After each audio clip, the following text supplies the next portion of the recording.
Yes, come in. Come on in, Riaz. Sit down, please. Contrary to popular belief in most Western cultures, Islam is a religion that preaches peace and tolerance.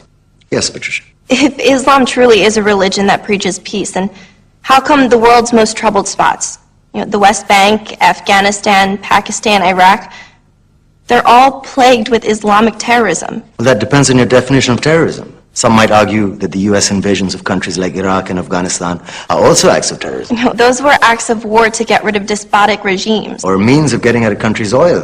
Conspiracy theories. Well, may I? Yes, please. Go ahead, Riaz. Mr. Khan is right. I mean, if we're talking about terrorists, the world's biggest terrorists are the white superpowers. Come on now. No, really, stop and think about it. Explain 9/11. Okay. Do you know how many people died in the Twin Towers strike? Around 3,000.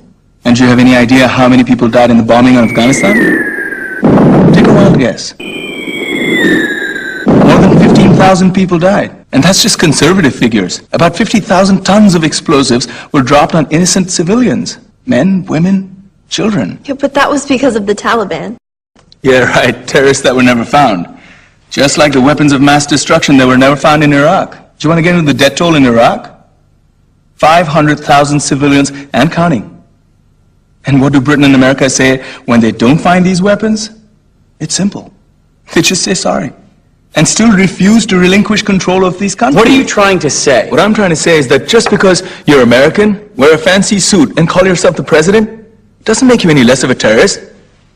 I'm saying that if you don't stop meddling in other people's countries, you will face a backlash. If Muslims like you feel that way, then why don't you get out of our country? We will. As soon as you promise to leave ours.